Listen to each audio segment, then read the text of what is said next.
Hello everyone, hope you're doing well. Today, after having a look at rank 1, 2 and 3 of Sweden, it is now time to have a look at rank 4. Rank 4 is full of some interesting vehicles. There are 6 of them overall, and in order to unlock rank 5, as you can see with these wonderful numbers on this, you need to actually play every vehicle, or you need to at least unlock every vehicle in rank 4.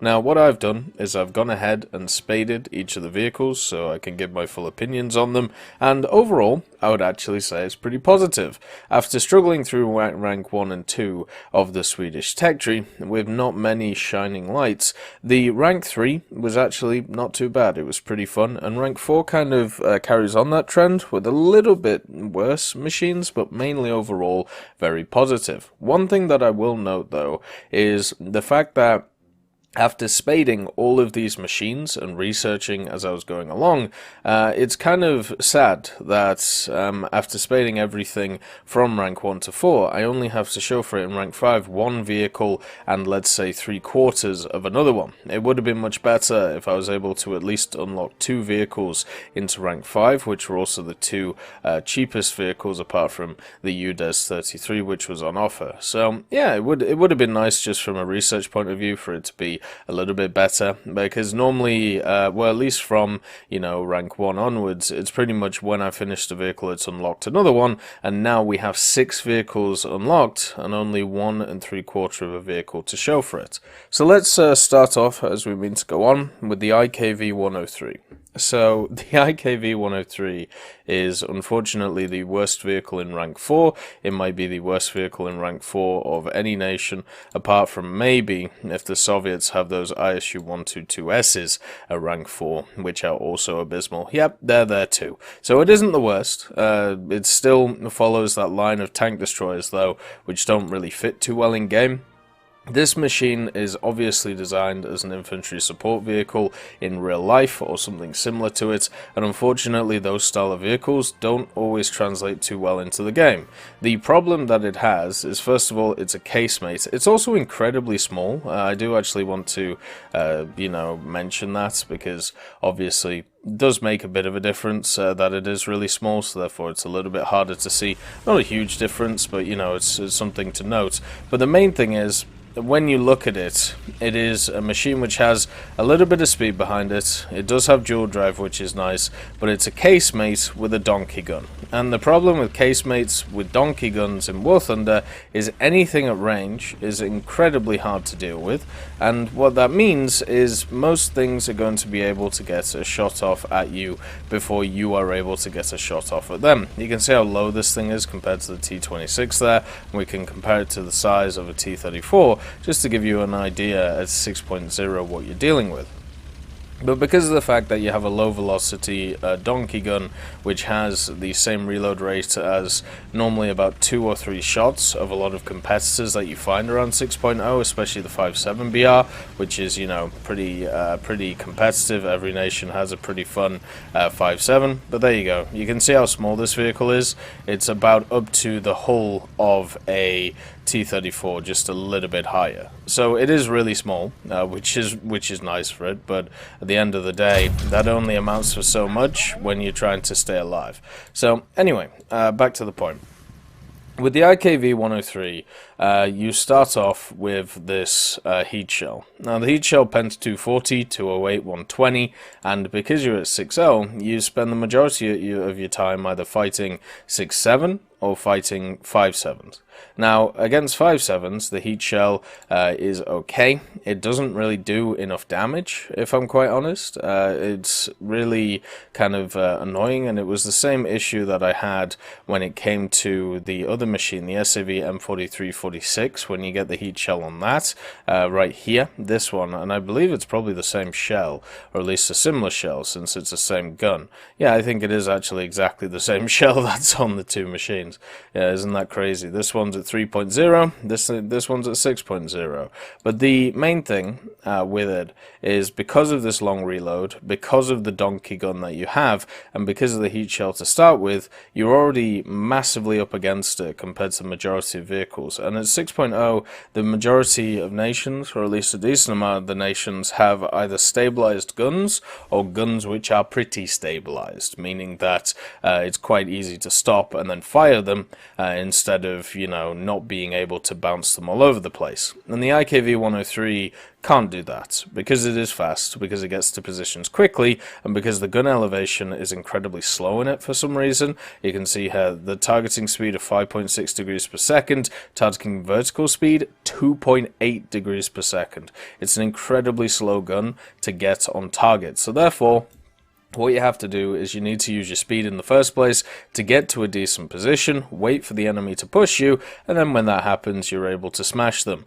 The problem is, with the heat shell, you can't just one-shot most machines, unless you go for ammunition, and a lot of the time it will only yellow or orange ammunition, not taking out the machine. So you're just left in this situation where you can't kill what you need to kill, and if you don't kill it, your reload's too long, and you have absolutely no armor to be able to deal with it.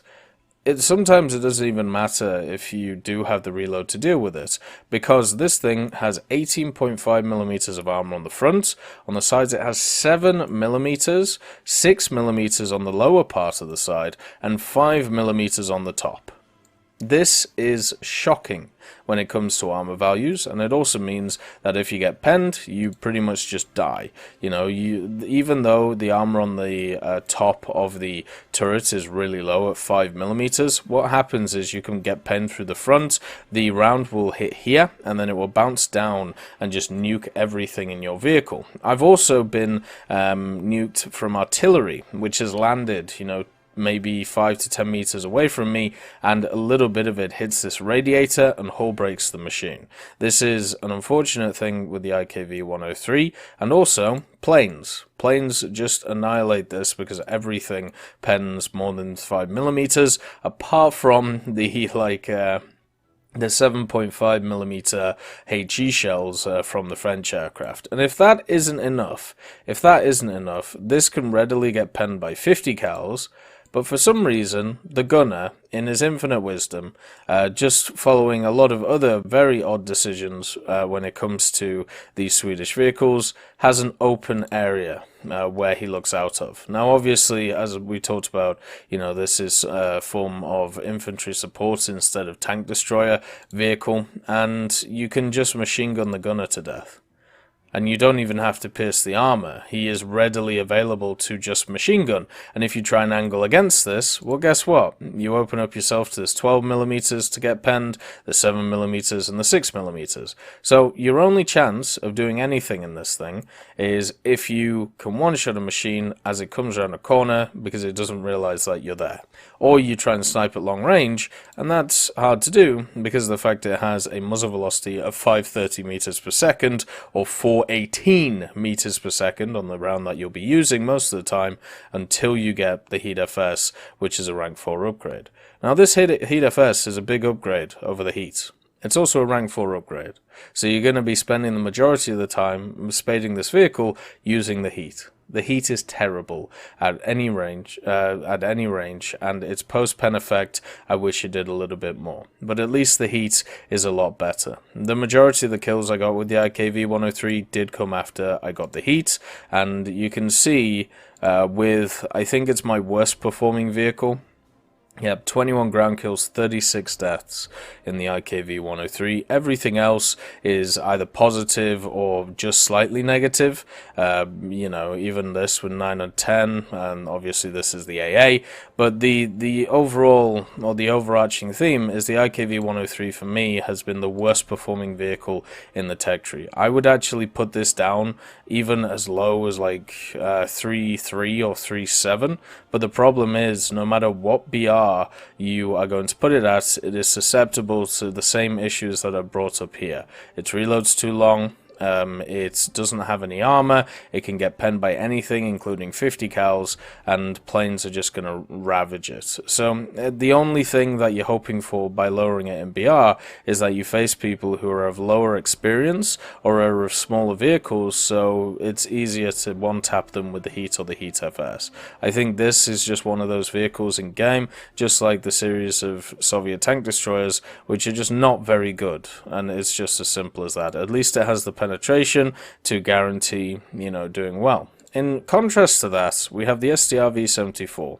So the Strv-74, when I played it on the dev server, I was worried about it. The reason for this is because it's absolutely huge. This is in direct contrast with the IKV-103. Where the IKV-103 is quite short, the Strv-74 may be thin, but it's massively tall. This means it's a huge target in order to deal with, and I thought the problem that you would have is because it's such a huge target, you would have to expose yourself so much in order to shoot enemies, you know, to deal with them. And since this thing has absolutely no armor on it, which, you know, you cannot rely on its armor at all.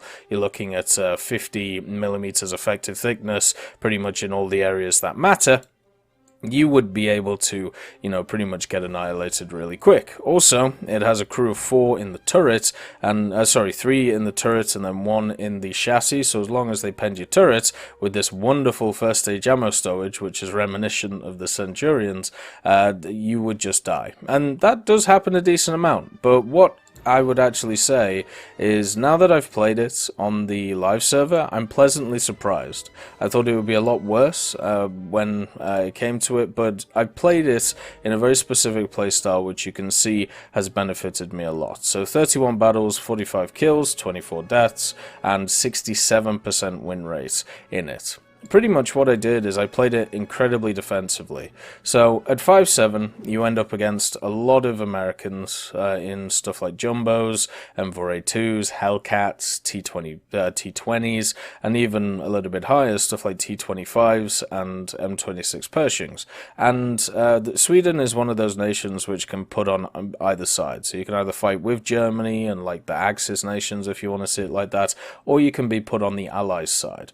The gun on the Strv-74 with this round here, the APC-BC, which pens 162, can pretty much deal with any vehicle that you're going to face against any nation that you can face. The only few vehicles that sometimes you struggle with is stuff like Jumbos, if you can't hit the weak spots, or stuff like Panthers, and you have this APDS shell to be able to deal with them.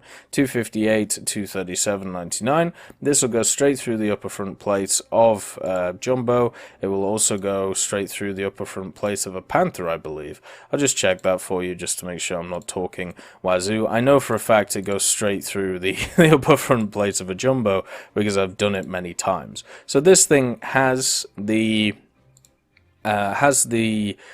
two things that a lot of the lower tier Swedish vehicles struggle with, and yeah, as you can see, the APDS just goes straight through. It has great penetration on one round, and then on the other round what it has is a lot of damage. You know, this APC-BC round is nothing to sniff at, and it's very similar to the Pvkv2 with its gun, where if you penetrate, you're going to one-shot it, you're going to maim a machine really, really well. So as a stock shell, having this was a godsend compared to a bunch of the other vehicles, you know, in the Swedish tech tree, which didn't have this really nice, you know, really nice round on it. So the actual grind through the Strv-74 wasn't too bad. Mobility, even when stock, was kind of nice, and the only times where I took a ton of damage in the machine when I wasn't overrun was when people shot for the top of the turret. So because the turret is so high, your binoculars are actually sat up here.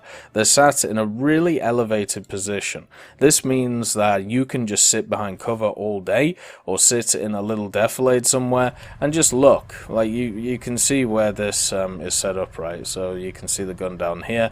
You can see how high the binoculars are set, which is really nice. You know, you can see pretty much everything. You can see Mount Olympus from up here, and what that meant is there's a lot of maps which have some form of divot or some form of, hill somewhere, which you could exploit a lot. A example of this is on Japan, on the northern end, the northeastern end of the, sorry, not Japan, Jungle. The northeastern end of Jungle, you've got that one capture point, which is, near the going into the water. Well, there, you need a ton of gun depression to play the point, but what you can do is you can just sit there, use your binoculars, cover the whole beach, cover the whole central area, and play defensive. Make sure to kill as many targets as possible and then push forward. And the Strv-74 does that incredibly well. And it's because of this combination of the high binocular view, so you can see what's going on without exposing yourself, and also 15 degrees worth of gun depression, which is once again way higher than standard. The only times I've ever been caught out doing this, playing this defensive nature with binos and trying to track targets as they come, is when I've been shot right here. On the turret, when I've exposed myself a little bit too much, and generally what happens is the breach eats it, so you have to just move back and then reset. It's actually kind of hard to get one shot in this machine if you're playing it properly, but sometimes, you do run into that 6-7 Tiger, which just gives you a hard time. So it has the penetration. It has, the reload, which is very standard compared to a lot of other vehicles, which is lovely. Has great gun depression, good mobility. Doesn't have dual drive, unfortunately, so that's kind of a nick on it. But overall, I really enjoyed myself in this vehicle. I thought it would be a lot worse than it was, but I think the fact that it has this stock round here really enhanced the experience. So another vehicle where it has a good stock round, which doesn't penetrate everything, but penetrates enough to be useful, and means that, it's elevated the experience. So, yeah, I enjoyed that a lot. It does really well at its BR, and because of that APDS round, if you get fully up-tiered, you can still just use that defensive playstyle and do incredibly well with it. The Lvkv 42. So, this thing's weird. And it shows a problem, a fundamental problem that Gaijin has when it comes to the idea of where AA should be balanced when it comes to in the game. And there are two bugs that I want to point out. I'm not sure if they're still there. Yeah, so the first one is there's just a dude missing here. He is on the X-ray, but he's just not here in game. So there's just a guy missing in the turret. Now, I don't know whether that means or whether that represents him not being here, but he's just not there right now. And it's been like that for ages. And also the funny one that many have pointed out, where the good lads actually, you can see that you can see that they go sunbathing at some quite interesting angles to be able to, have a look at the gun and see what's going on.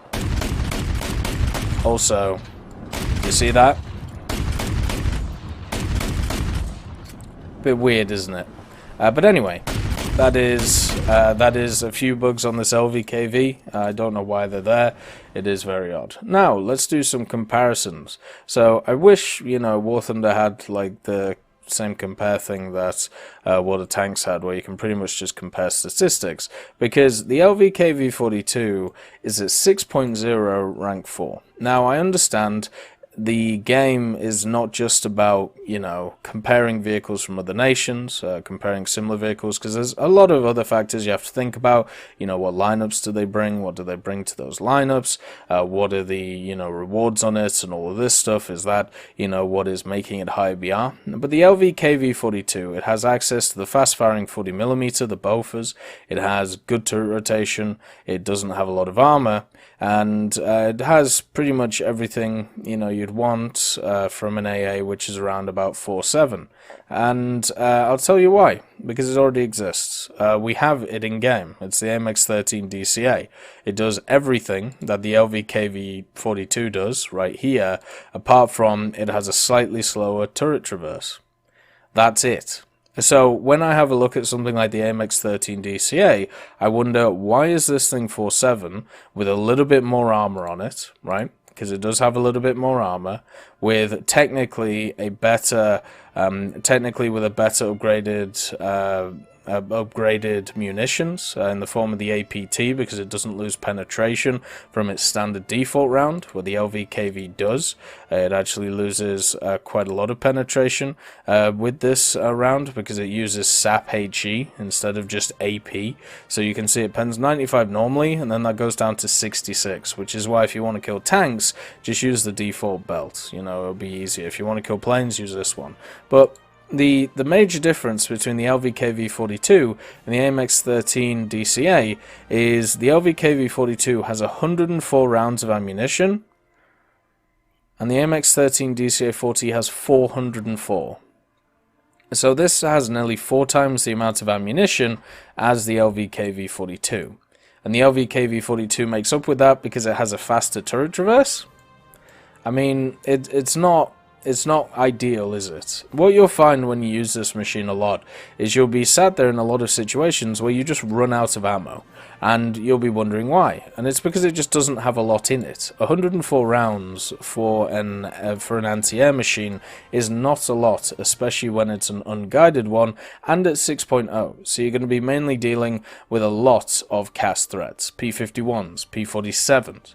You got the HE-219s coming in. You've got a lot of other vehicles from other nations which are very good at the cast role, and the Lvkv-42 has to try and deal with them. So overall, when it comes to you know, the Lvkv-42, it's a really good AA, but really lacks any sort of ammunition. So this really limits you when it comes to its use, and also there are just many examples in game of AABRs making no sense. The Crusader AA Mark 1 of 4.7, this thing still has more ammunition, by the way, than the Lvkv. So you're telling me the Crusader AA Mark 1 is similar to the AMX-13 DCA-40, which is then similar to the ZSU-37? A 4.7? I don't think that's good. I really don't. And then you're telling me that this vehicle, the Lvkv-42 at 6.0, makes any sense compared to those 3 vehicles? And then if we have a look at something like the M42, which it's supposed to be equivalent of, the M42 has 1 more 40 on it. It obviously has less armor, but it has way more ammunition to be able to pump out at enemies. There has to be a fundamental rethinking of these AABRs. I would put this Lvkv down to 4.7. I think it's exactly the same usability as something like the AMX-13, and at 4.7 you'd be able to put it into the lineup with the Delat Torn, instead of it being at such a high BR that you have to run it, you know, with some kind of ugly machines. So it's a good AA, it's just way too high in BR right now. And also this one is, so this one needs to drop as well. The Pvkv M43 1963, this kind of fits once again in the same camp as the Strv-74.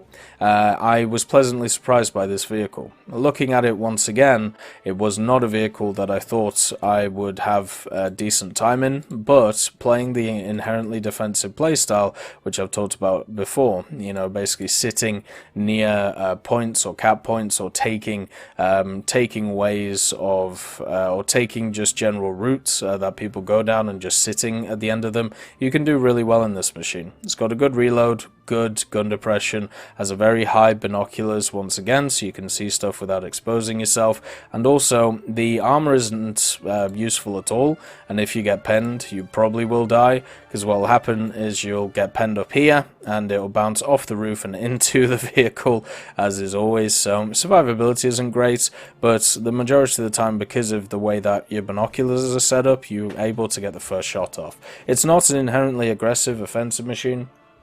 None of these Swedish vehicles are really at this BR. There's only, well, there's a stark contrast. The ones that we've gone through are not offensive at all.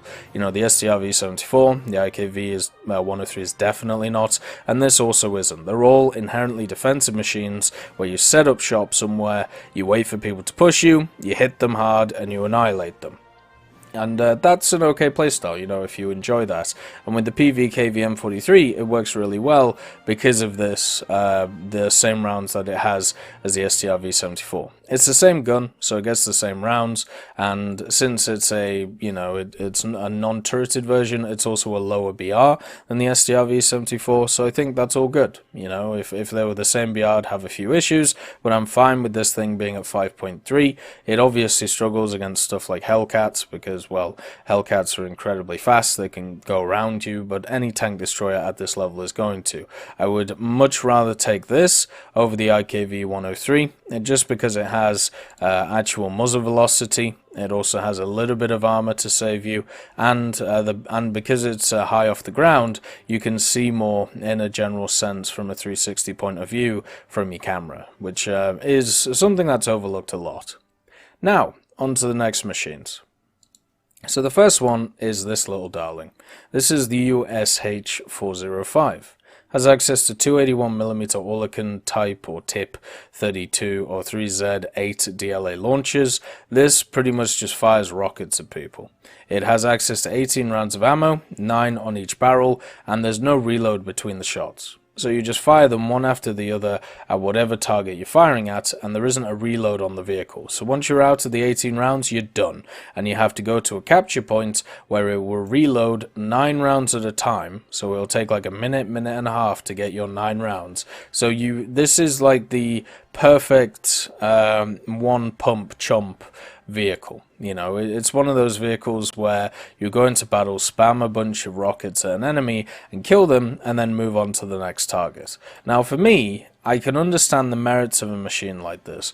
Getting close to the enemy, getting in between them, smashing them with a ton of rockets and doing a ton of damage is very appealing to a lot of people, but it's not my playstyle. I much more vibe with what I talked about with the Strv-74, where, you know, playing defensively, holding an area. If I can hold this area, then that means I know it's safe for my team to be able to push in other areas, and therefore, you know, we can push forward as a unit instead of just go ballistic. If you're more of a catalyst to chaos, or if you're more of just a crazy person who wants to just try and kill stuff as quick as possible, the USH-405 is for you.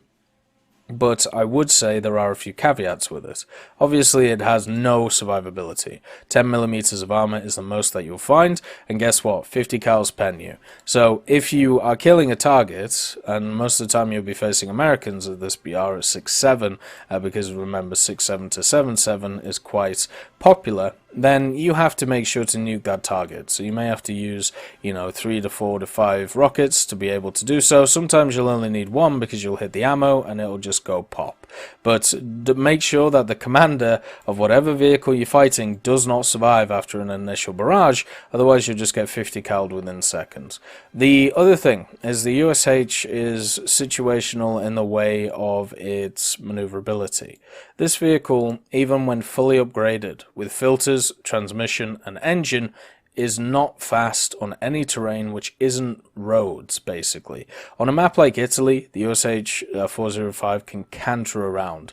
On a map like White Rock Fortress, or Stalingrad, or many others, such as, you know, Jungle we talked about, which rely on stuff which isn't just roads, the USH-405 struggles. I actually played it a few times on Sansa Sinai to see if I could get quick caps and then try and get in between the enemy defenses. And the problem I found is if I ever veered off the road, I wasn't able to do anything. I would just get stuck and I'll be going at like 10 to 15 kilometers an hour, obviously easy bait for anybody who wanted to deal with me. The other thing is the actual firepower ones are incredibly useful in this machine.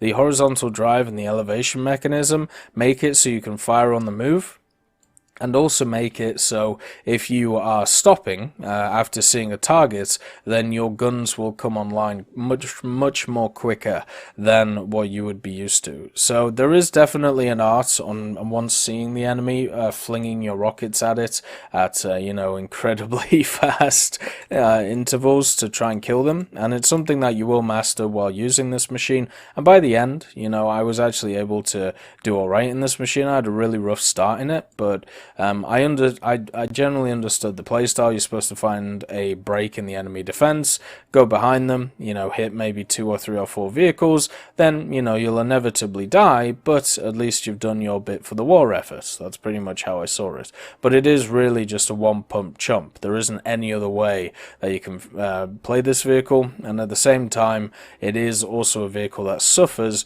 when it comes to the terrain of many other places. The other thing about this machine as well is you can play it as kind of like a capture point holder.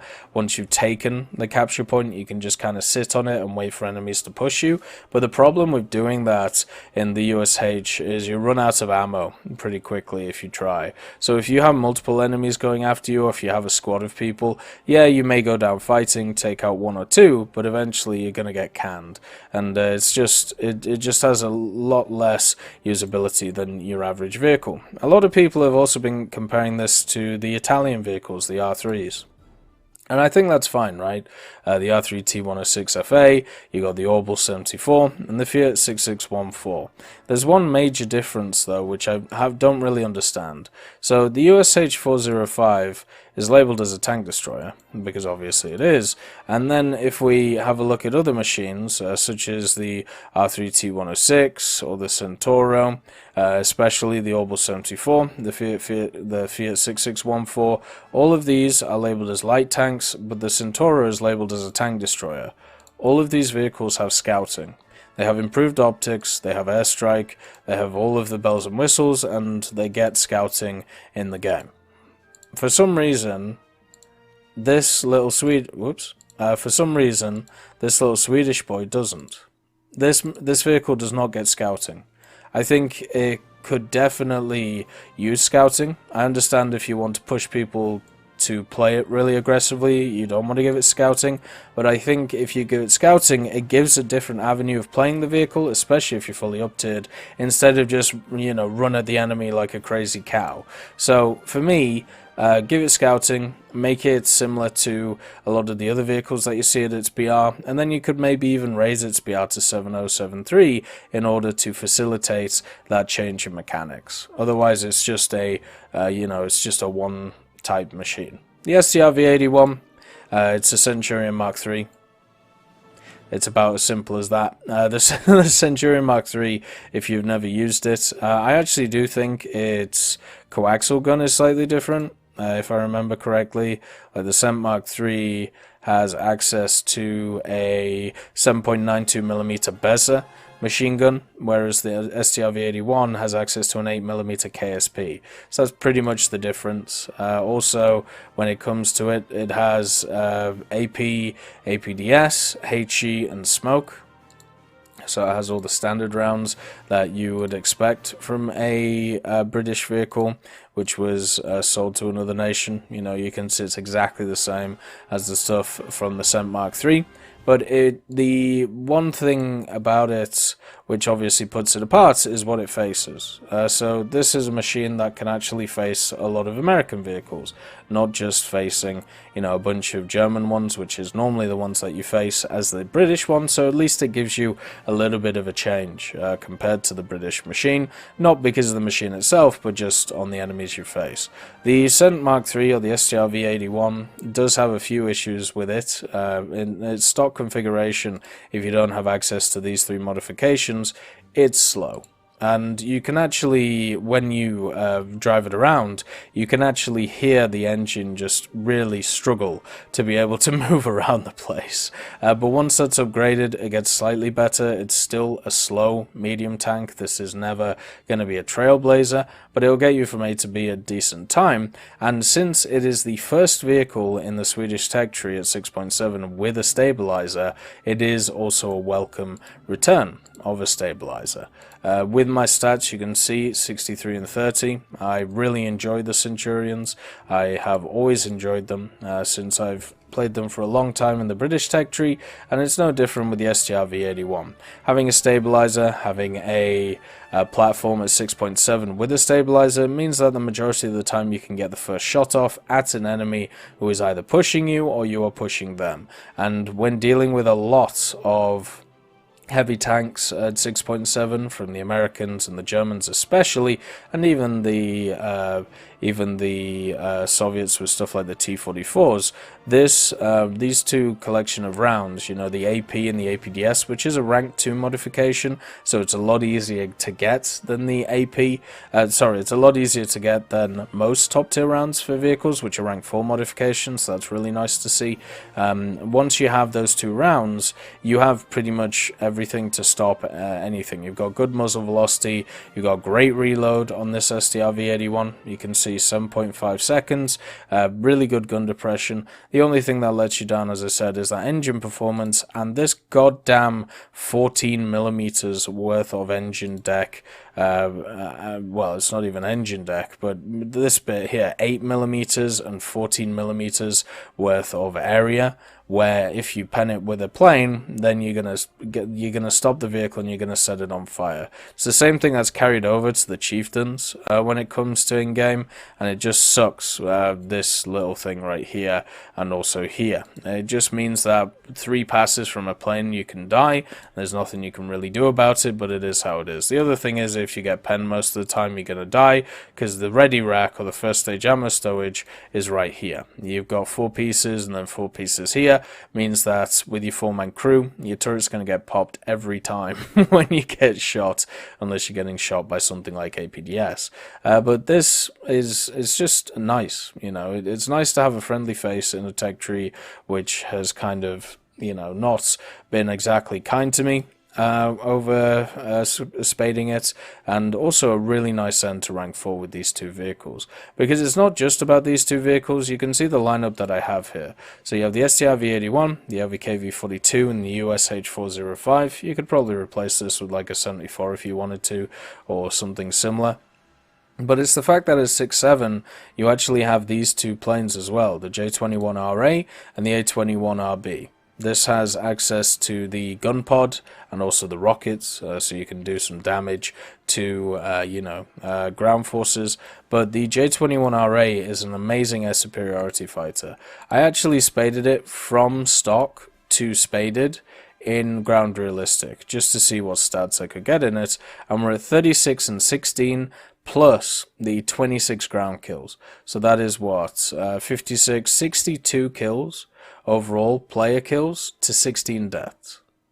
That just shows the usability of the J21RA, as well as, you know, the usability of the A21RB, which is exactly the same of it, just slightly different options when it comes to its secondaries, and also how good the lineup is as just an overall, you know, look. The Swedish definitely struggle with being able to create full lineups. You are pretty much using the J26 until 6.7. So you're using it for all of these vehicles, you're using it for the majority of these vehicles, and it's just nice to have a BR which has something for, you know, has something which can be classed as like a full set of vehicles. Whereas at other BRs, you know, you're kind of like picking stuff in, you know, you're putting in the Pvkv from 3.3 into your like 5.3 lineup just to make it, you know, a little bit stronger. Whereas you don't have to make any compromises for the 6.7 lineup, apart from in the form of an AA, which I think is a reasonable compromise to make. So I really like this lineup, really happy to see it, and the STR-V74 I'm very happy with, same with the Pvkv. The LV needs more ammo, like honestly, it's that, and if it doesn't need more ammo, it needs to be dropped in BR, because it makes no sense compared to other competitors, and the IKV 103 is trash. So I think all of these, their BRs are fine. The USH I might put up a little bit, maybe it's 7.0, 7.3, but I don't want to give it no lineup to run with, so I think 6.7 is fine. The IKV 103 I would put down, if I could, to 3.3. I really think it's that bad. It is not a good vehicle at all. I would take the SAV 201248 over it. It's as simple as that. And then the other ones I think are fine when it comes to their BRs. Anyway, I hope you have enjoyed this video. Hope you're all doing okay, and I'll see you next time.